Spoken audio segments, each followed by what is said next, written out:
सीतापुर गांव में रहती थी एक चुड़ैल, लेकिन इस बात से गांव के लोग अनजान थे। जब तक पूरे गांव की एक एक औरत के गहने मेरे पास नहीं आ जाते, मैं इस गांव को छोड़कर नहीं जाऊंगी, चाहे इसके लिए मुझे लोगों को गायब भी क्यों ना करना पड़े। दूसरी तरफ गांव की औरतें बात कर रही थी। अरे सुन रही हो, ये देखो, मैंने कल ही नया हार बनवाया है सोने का, कैसा लग रहा है? बहुत ही अच्छा। अच्छा है ना, पहले तुम पहनो, फिर शादी में अपनी होने वाली बहू को दे देना।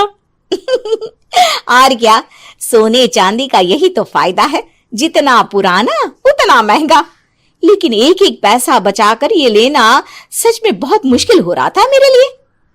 तभी वहां पहली का पति आ जाता है। गांव में एक औरत के घर के सोने के सारे गहने चोरी हो गए।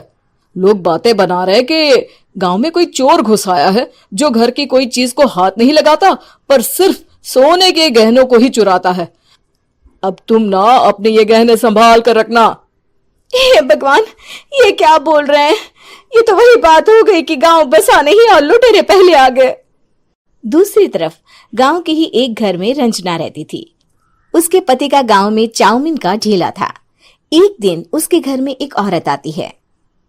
अरे रंजना, तू गांव में नहीं है तो सोचा तुम्हें बता दूं। गांव में बात चल रही है कि गांव में एक चोर घुस आया है जो घरों के सोने के गहने चुरा लेता है। अरे मैं तो सिर्फ ये कान की छोटी सी बाली ही सोने की पहनती हूँ, बाकी गहने तो मैंने गांव के बैंक में लाकर रखे हैं।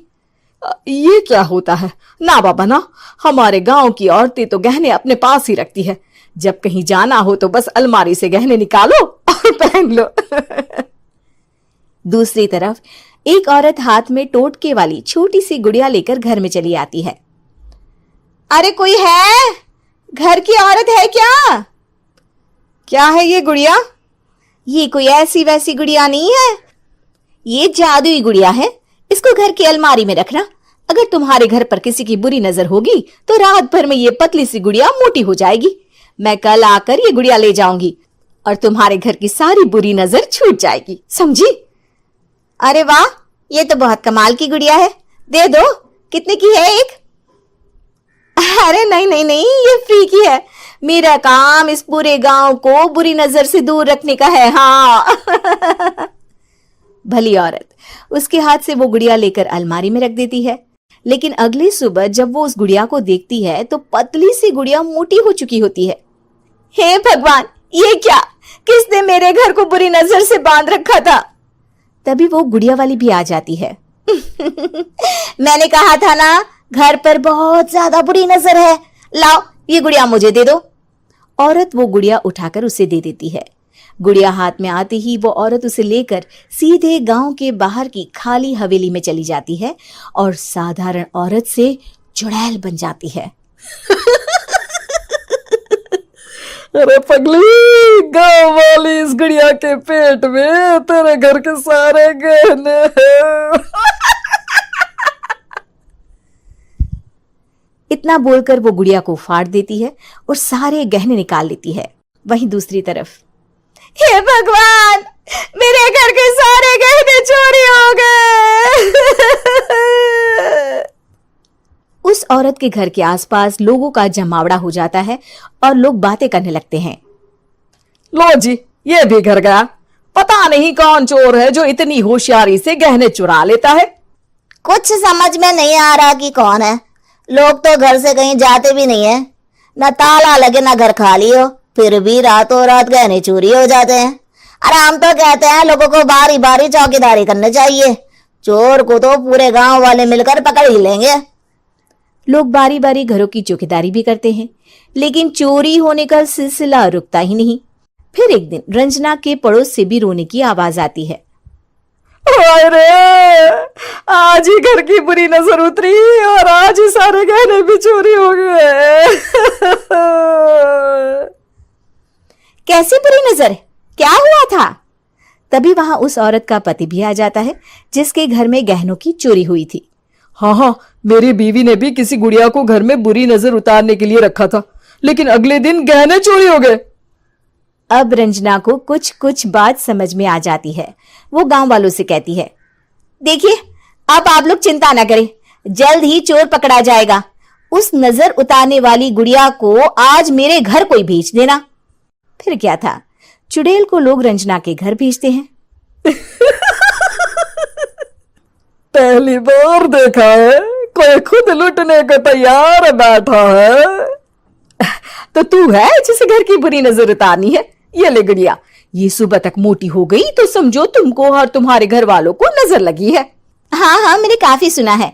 तुम ये गुड़िया मेरे घर छोड़ देना। अरे क्यों नहीं, कल सुबह आऊंगी जब गुड़िया तुम्हारे घर की सारी बुरी नजर लेकर मोटी हो जाएगी, ठीक है? अब क्या था, रात को रंजना ने पूरी नजर गुड़िया पर रखी। वो अपने पति और गांव के कुछ लोगों को घर की खिड़की से घर के अंदर नजर रखने को कह देती है, और फिर जो नजारा सब देखते हैं वो हैरान करने वाला होता है। गुड़िया धीरे से अलमारी खोलकर बाहर आती है। अलमारी के सारे गहने लेकर घर में जहां जहां गहने होते हैं वो लेकर अपने मुंह से खा जाती है। वो जितने गहने खाती उतनी ही मोटी हो जाती और फिर अलमारी में बंद हो जाती है। गांव वाले डर के मारे वहीं बेहोश हो जाते हैं।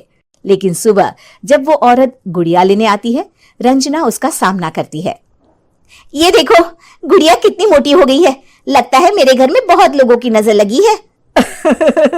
लाला, ये गुड़िया मुझे दे दे। अरे बहुत कीमती गुड़िया है ये। तेरे घर की सारी बुरी नजर मैं गांव के बाहर वाली हवेली में फेंक आती हूँ। शाम को फिर लोगों के घर इसे लेकर जाना है ना।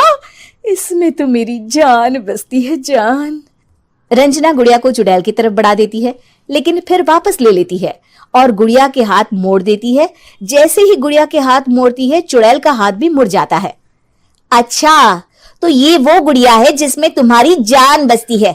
अब सुन चुड़ैल, तेरी सारी हकीकत सबके सामने आ गई है। या तो गांव वालों के गहने लौटा दे, नहीं तो मैं इस गुड़िया की गर्दन मोड़ दूंगी। चुड़ैल डर जाती है। अरे नहीं नहीं, मेरी गुड़िया दे दो, मैं सबके गहने वापस कर दूंगी। ठीक है, अब भी जा और सबके सारे गहने वापस कर। चल निकल यहां से। चुड़ैल सबके गहने लौटाकर रंजना के पास आती है। ला दे मेरी गुड़िया रंजना, इसके अंदर के गहने निकाल ले, लेकिन गुड़िया वापस दे दे। लेकिन रंजना जानती थी कि जैसे ही गुड़िया चुड़ैल को देगी उसकी शक्ति वापस आ जाएगी।